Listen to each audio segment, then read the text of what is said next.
Hello guys, कैसे हैं आप लोग। चलिए, उम्मीद कर रहा हूँ सभी लोग ठीक होंगे। आज हम यहाँ पे डिस्कस करने वाले हैं आईपीसी का जो चैप्टर 16 है, इसके बारे में हम लोग यहाँ पे बात करेंगे। चैप्टर 16 में सेक्शन 299 से लेकर के 377 तक डिफाइन किए गए। आज हम यहाँ पर केवल ये शॉर्ट व्यू देखने वाले हैं इस सेक्शन में क्या क्या दिया हुआ है। इसके बाद 1 बाई 1 सेक्शन भी हम लोग आपके साथ डिस्कस करेंगे और ये अगले वीडियो में आपको मिलेगा, जिसकी लिंक आपको आई बटन में मिल जाएगी।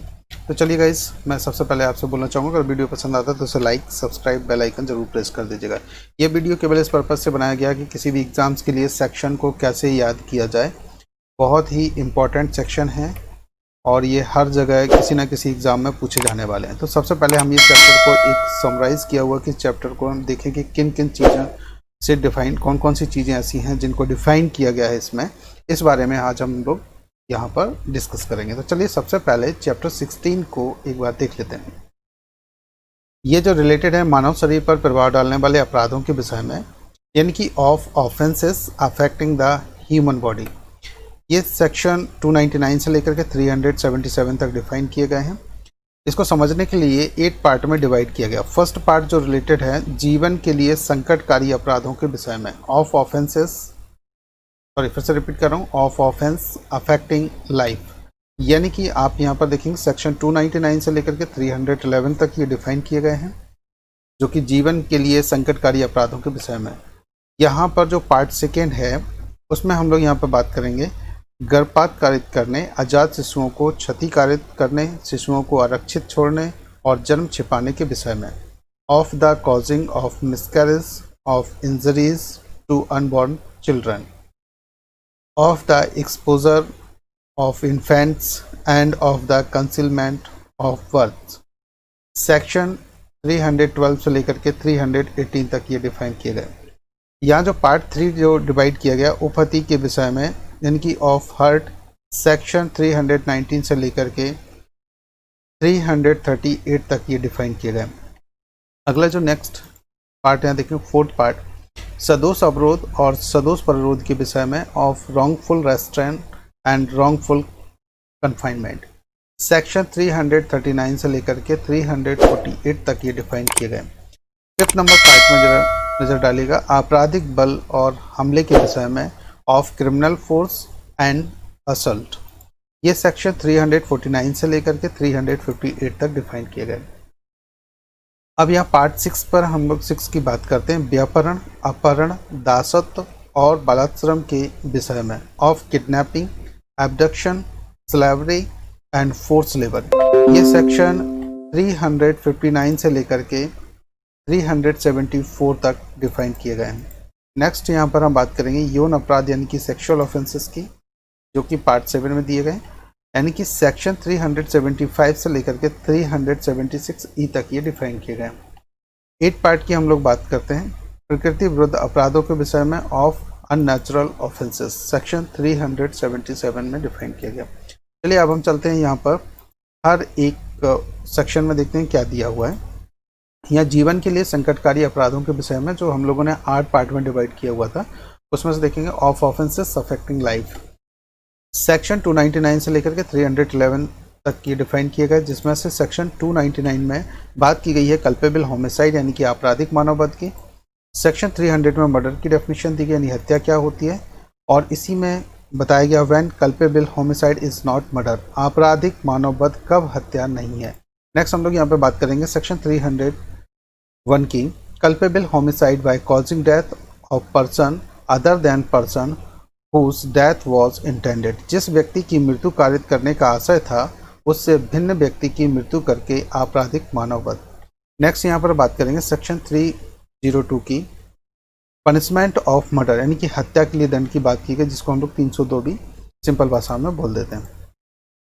नेक्स्ट यहाँ पर बात करेंगे सेक्शन 303 की, punishment for murder bye life convict, आजीवन सिद्ध दोष द्वारा हत्या के लिए दंड। सेक्शन 304 में punishment for culpable homicide not amounting to murder, हत्या की कोटि में ना आने वाले आपराधिक मानववध के लिए दंड। सेक्शन 304A में कॉजिंग डेथ बाय नेग्लिजेंस, उपेक्षा द्वारा मृत्यु कारित करना। नेक्स्ट यहाँ पर हम लोग बात करेंगे सेक्शन 304B की, डर्टी डेथ यानी कि दहेज मृत्यु। सेक्शन 305 में हम बात करेंगे abetment of suicide of child और इंसान पर्सन, यानी शिशु या उन्मत्त व्यक्ति की आत्महत्या का दुष्परिणाम। नेक्स्ट यहाँ पर बात करेंगे सेक्शन 306 में अबेटमेंट ऑफ सुसाइड यानी कि आत्महत्या के दुष्परिणाम की बात की गई है। नेक्स्ट यहाँ पर बात करते हैं सेक्शन 307 की अटेम्प्ट टू मर्डर यानी कि हत्या करने का प्रयत्न। इसी में इंक्लूड है अटेम्प्ट्स बाय लाइफ कन्विक्स, आजीवन सिद्ध दोष द्वारा प्रयत्न। नेक्स्ट यहाँ पर बात करेंगे सेक्शन 308 में attempt to commit culpable homicide यानी कि आपराधिक मानववध करने का प्रयत्न। नेक्स्ट बात करते हैं section 309 attempt to commit suicide, आत्महत्या करने का प्रयत्न। नेक्स्ट सेक्शन 310 में ठग की डेफिनेशन दी गई है। सेक्शन 311 में पनिशमेंट की बात की गई है यानी कि दंड की। आप यहाँ पे देखते हैं सेक्शन 312 है, तो यहाँ पर देखिए जो 8 पार्ट में डिवाइड किया था उसका सेकंड पार्ट यहाँ से स्टार्ट होता है। तो जब भी कभी हम जब क्वेश्चन सॉल्व करने के लिए बैठते हैं एग्जाम्स वगैरह में, तो ये आपको थोड़ी सी हेल्प करेगा। सेकंड पार्ट में जरूर ध्यान दीजिएगा, जो कि रिलेटेड था गर्भपात कारित करने, आजाद शिशुओं को क्षति कारित करने, शिशुओं को आरक्षित छोड़ने और जन्म छिपाने के विषय में, यानी कि of the causing of miscarriage of injuries to unborn children, of the exposure of infants and of the concealment of words. ये जो सेक्शन 312 से लेकर के 318 तक डिफाइन किए गए थे। अब हम सीधे चलते हैं सेक्शन 312 में। कॉजिंग मिसकैरेज, गर्भपात कारित करना, सेक्शन 312 में डिफाइन किया। सेक्शन 313 में बात की गई है causing miscarriage without woman's consent, स्त्री की सम्मति के बिना गर्भपात कारित करना। अब जरा ध्यान दीजिएगा। नेक्स्ट यहाँ पर हम लोग बात करते हैं सेक्शन 314 में death cause by act done with intent to cause miscarriage, गर्भपात कारित करने के आशय से किए गए कार्यों द्वारा कारित मृत्यु। नेक्स्ट यहाँ पर बात करेंगे इसी जो सेक्शन 314 है, इसी में बात की गई if act done without woman's consent, यानी कि यदि वह कार्य स्त्री की सम्मति के बिना किया जाए। नेक्स्ट यहाँ बात करते हैं सेक्शन 315 की act done with intent to prevent child being born alive और to cause it to die after birth, शिशु का जीवित पैदा होना रोकने या जन्म के पश्चात उसकी मृत्यु कारित करने के आशय से किया गया कार्य। नेक्स्ट यहाँ पर बात करते हैं 316 की causing death of quick unborn child by act amounting to culpable homicide, यानी कि ऐसे कार्य द्वारा जो आपराधिक मानववध की कोटि में आता है किसी सजीव आजाद शिशु की मृत्यु कारित करना। नेक्स्ट यहाँ पर बात करते हैं सेक्शन 317 की exposure and abandonment of child under 12 year by parent और person having care of it, शिशु के पिता या माता या उसकी देखरेख करने वाले व्यक्ति द्वारा 12 वर्ष से कम आयु के शिशु का आरक्षित डाल दिया जाना और परित्याग। नेक्स्ट यहाँ पर बात करते हैं सेक्शन 318 की concealment of birth bye secret disposal of dead body, मृत शरीर के गुप्त व्यन द्वारा जन्म छिपाना। नेक्स्ट यहाँ पर बात करते हैं ये जो नेक्स्ट पार्ट यहाँ 3 नंबर का जो पार्ट हम लोगों ने डिवाइड किया हुआ था वो पार्ट यहाँ से स्टार्ट होता है, यानी कि उपपत्ति के विषय में ऑफ हर्ट के बारे में यहाँ पर सेक्शन की बात करते हैं। सेक्शन 319 से लेकर के 338 तक ये डिफाइन किए गए हैं। इसका अब सेक्शन 319 में हम देखते हैं हर्ट यानी कि उपपत्ति की बात की गई है। सेक्शन 320 में ग्रेवियस हर्ट यानी कि घोर उपपत्ति की बात की गई है। सेक्शन 321 में वॉलंटरली कॉजिंग हर्ट यानी कि स्वेच्छा उपपत्ति कारित करने की बात की गई। सेक्शन 322 में वॉलंटरली कॉजिंग ग्रेवियस हर्ट यानी कि स्वेच्छा घोर उपपत्ति कारित करने की बात की गई। सेक्शन 323 में punishment for voluntarily causing hurt यानी कि स्वेच्छा उपपत्ति कारित करने के लिए दंड की बात की गई है। नेक्स्ट यहाँ पर बात करेंगे सेक्शन 324 की voluntarily causing hurt by dangerous weapons और मीन्स, खतरनाक आयुधों या साधनों द्वारा स्वेच्छा उपपत्ति कारित करना। नेक्स्ट बात करते हैं सेक्शन 325 में punishment for voluntarily causing grievous hurt यानी कि स्वेच्छा घोर उपपत्ति कारित करने के लिए दंड। नेक्स्ट यहाँ पर बात करते हैं सेक्शन 326 में voluntarily causing grievous hurt by dangerous weapons और मीन्स, खतरनाक आयुधों या साधनों द्वारा स्वेच्छा घोर उपपत्ति कारित करना। नेक्स्ट यहाँ पर बात करते हैं सेक्शन 326A में voluntarily causing grievous hurt by use of acid ETC, अम्ल आदि का प्रयोग करके स्वेच्छा घोर उपपत्ति कारित करना। नेक्स्ट यहाँ पर बात करेंगे सेक्शन 326B वॉलंटरली थ्रोइंग और अटेम्प्टिंग टू थ्रो एसिड, स्वेच्छा अम्ल फेंकना या फेंकने का प्रयत्न करना। नेक्स्ट यहाँ पर बात करते हैं section 327, voluntarily causing hurt to extort property or to constrain to an illegal act, संपत्ति उद्यापित करने के लिए या अवैध कार्य कराने को मजबूर करने के लिए स्वेच्छा उपपत्ति कारित करना। नेक्स्ट यहाँ पर बात करते हैं सेक्शन 328 की, causing hurt by means of poison act with intent to commit an offence, अपराध करने के आशय से विष इत्यादि द्वारा उपपत्ति कारित करना।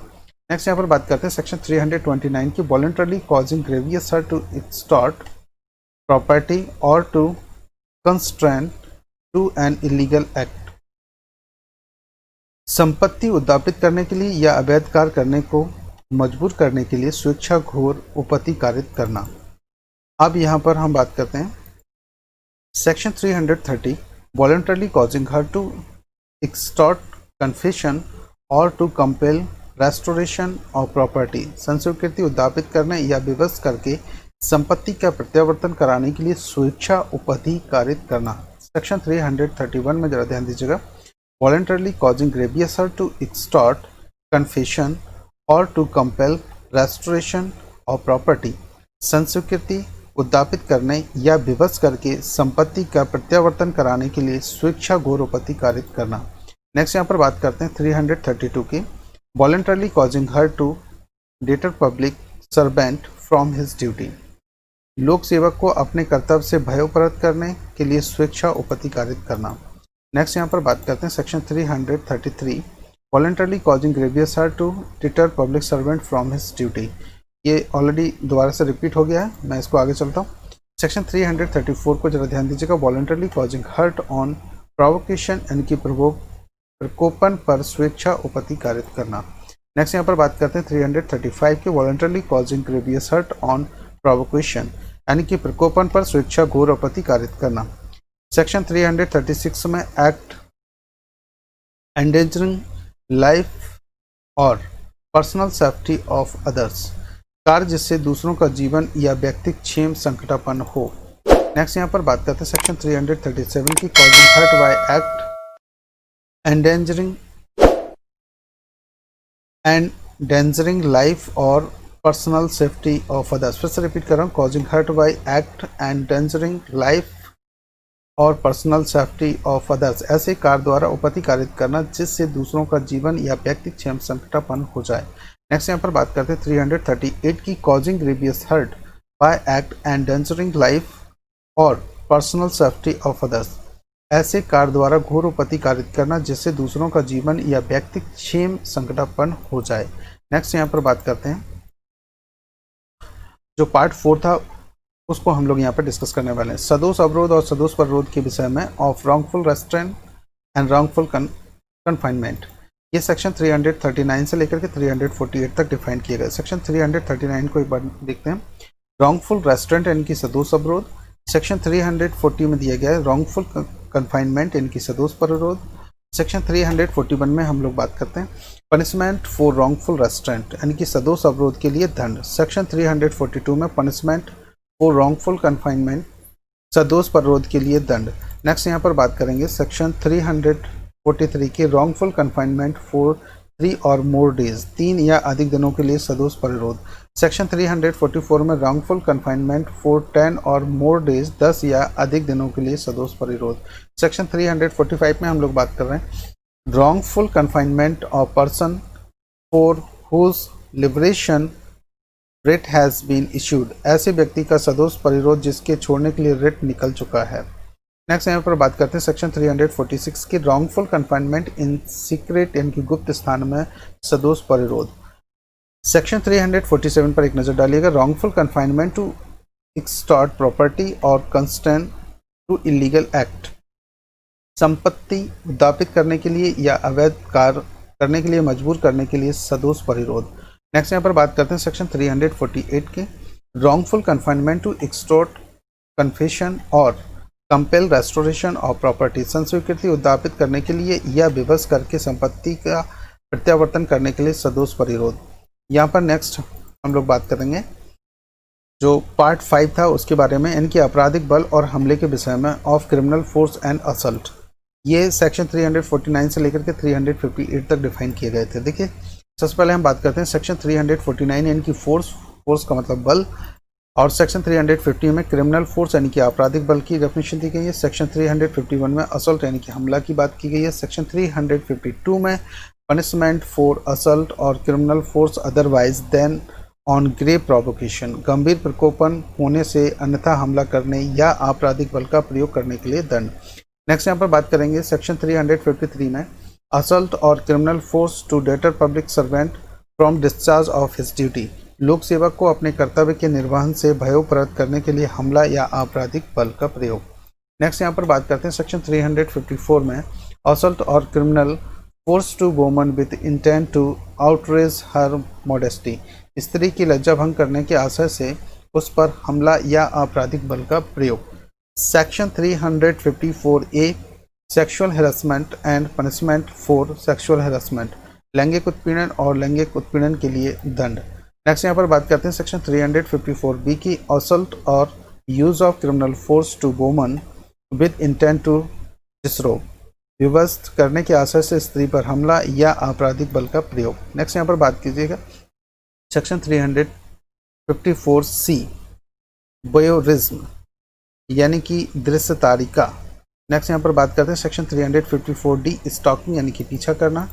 नेक्स्ट बात करते हैं सेक्शन 355 की असल्ट और criminal force with intent to dishonour person otherwise than on grave provocation, गंभीर प्रकोपन होने से अन्यथा किसी व्यक्ति का अनादर करने के आशय से उस पर हमला या आपराधिक बल का प्रयोग। नेक्स्ट यहाँ बात करते हैं सेक्शन 356 का असल्ट और criminal force in attempt to commit theft of property carried by a person, किसी व्यक्ति द्वारा ले जाई जाने वाली संपत्ति की चोरी के प्रयत्नों में हमला या आपराधिक बल का प्रयोग। नेक्स्ट यहाँ पर बात करते हैं सेक्शन 357 असल्ट और criminal force in attempt wrongfully to confine a person, किसी व्यक्ति का सदोष परिरोध करने के प्रयत्नों में हमला या आपराधिक बल का प्रयोग।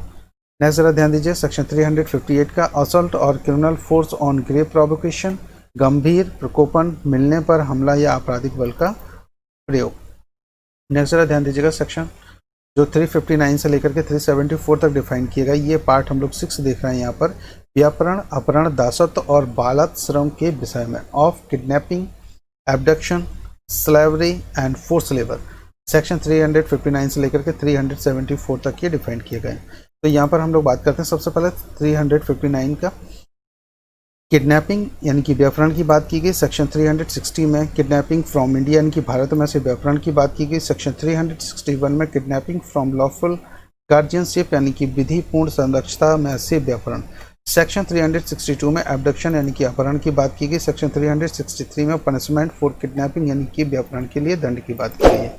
नेक्स्ट जरा ध्यान दीजिएगा सेक्शन 363A में किडनैपिंग और maiming a minor for purpose of begging, भीख मांगने के प्रयोजनों के लिए अप्राप्त वय का व्यापरण या विकलांगीकरण। नेक्स्ट जरा ध्यान दीजिएगा सेक्शन 364 में, सेक्शन 364 में बात की गई किडनैपिंग और abducting in order to murder, हत्या करने के लिए व्यापरण या फिर अपहरण। नेक्स्ट यहाँ पर बात करते हैं सेक्शन 364A में किडनैपिंग फॉर रैंसम एक्ट, मुक्ति धन इत्यादि के लिए व्यापरण। नेक्स्ट ध्यान दीजिएगा सेक्शन 365 में किडनैपिंग और abducting with intent secretly and wrongfully to confine person, किसी व्यक्ति का गुप्त रीति से और सदोष परिरोध करने के आशय से व्यापरण या अपहरण। नेक्स्ट ध्यान दीजिएगा सेक्शन 366 में किडनैपिंग, एब्डक्टिंग और inducing woman to compel her marriage etc, विवाह आदि करने को विवश करने के लिए किसी स्त्री को व्यापत करना, अपहत करना या उत्प्रेरित करना। सेक्शन 366A में ध्यान दीजिएगा प्रोक्यूरेशन ऑफ माइनर गर्ल, अप्राप्त वय लड़की का उपापन।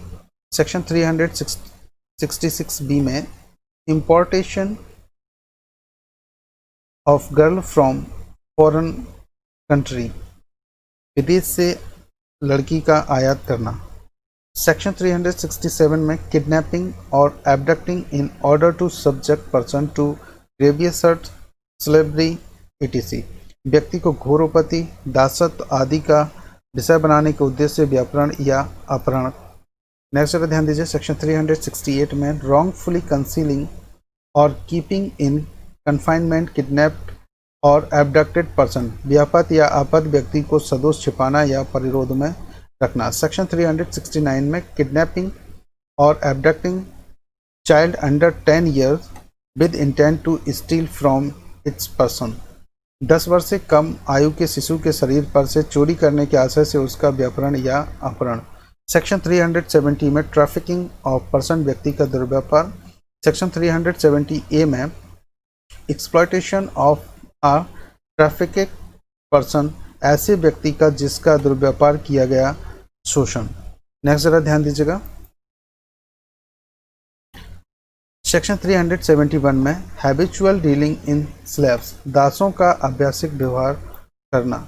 सेक्शन 372 में selling minor for purpose of prostitution ETC, वैश्यवृत्ति आदि के प्रयोजन के लिए अप्राप्त वय को बेचना। नेक्स्ट ध्यान दीजिए सेक्शन 373 में buying minor for purposes of prostitution ETC, वैश्यवृत्ति आदि के प्रयोजन के लिए अप्राप्त वय को खरीदना। नेक्स्ट यहाँ बात करते हैं सेक्शन 374 का अनलॉफुल कंपल्सरी लेबर, विधि विरुद्ध अनिवार्य श्रम। नेक्स्ट जरा ध्यान दीजिएगा ये जो पार्ट 7 था उसके बारे में हम लोग बात करने वाले हैं। यौन अपराध यानी कि सेक्सुअल ऑफेंसेस से रिलेटेड है, सेक्शन 375 से लेकर के 376E तक। जब ध्यान दीजिए सेक्शन 375 में बात की गई रेप यानी कि बालक संघ की, सेक्शन 376 में पनिशमेंट फॉर रेप यानी कि बालक संघ के लिए दंड की बात की गई। सेक्शन 376A में बात की गई है पनिशमेंट फॉर कॉजिंग डेथ और resulting in persistent vegetative state of victim, पीड़िता की मृत्यु या लगातार विकृतशील दशा कारित करने के लिए दंड। सेक्शन 376B में sexual intercourse bye husband upon his wife during separation, पति द्वारा अपनी पत्नी के साथ पृथककरण के दौरान मैथुन। नेक्स्ट ध्यान दीजिएगा सेक्शन 376C में sexual intercourse by a person in authority, प्राधिकार में किसी व्यक्ति द्वारा मैथुन। सेक्शन 376D में गैंगरेप यानी कि सामूहिक बलात्कार की बात की गई। सेक्शन 376E में पनिशमेंट फॉर रिपीट ऑफेंडर्स, पुनरावृत्ति करता अपराधियों के लिए दंड। अब हम यहाँ पर बात करने वाले हैं पार्ट 8 में प्रकृति विरुद्ध अपराधों के विषय में इनकी सेक्शन 377, ये इस चैप्टर का आखिरी सेक्शन है। सेक्शन 377 में जब ध्यान देते हैं अननेचुरल ऑफेंसेस यानी कि प्रकृति विरुद्ध अपराध की बात की गई है। ये जो आपने चैप्टर में यहाँ देखा ये सिर्फ इसलिए है कि आप सेक्शन को बार बार कैसे रिवाइज कर सकें, तो इस पर्पज़ से इसको बनाया गया। इसमें हर सेक्शन में क्या दिया है, उसकी डेफिनेशन क्या है, उसमें पनिशमेंट कितना दिया गया है, इसके लिए मैं आई बटन पर एक लिंक आपको प्रोवाइड करवा रहा हूँ, वहाँ से आप क्लिक करके इसके अगले वीडियो 4, 5, 6 पार्ट में ये बनाए जा सकते हैं, जिसमें आपको पर सेक्शन के अकॉर्डिंग मतलब हर सेक्शन में क्या दिया हुआ है, कितना पनिशमेंट है, इसके बारे में हम डिटेल में बात करेंगे विद केस लॉस। तो गाइस आप यहाँ पर डिस्कस कर सकते हैं और इसे देख सकते हैं। सो गाइस हम मिलते हैं नेक्स्ट वीडियो में, और उससे पहले मैं आप लोगों से बोलना चाहूँगा कि अगर आपको ये पसंद आया हो तो बिल्कुल आप इसे एक बार लाइक, सब्सक्राइब, बेल आइकन जरूर प्रेस कर दीजिएगा। तो गाइस हम मिलते हैं नेक्स्ट वीडियो में, और उससे पहले आपसे कहना चाहूँगा इसमें हो सकता है कुछ मिस्टेक्स हो गई हों तो उनको आप एक बार बुक से ज़रूर मैच कर लीजिए, फिर आपको अच्छा लगता है तो आप बार बार इसे रिपीट कर सकते हैं। सो गाइस हम मिलते हैं नेक्स्ट वीडियो में, तब तक के लिए ओके बाय।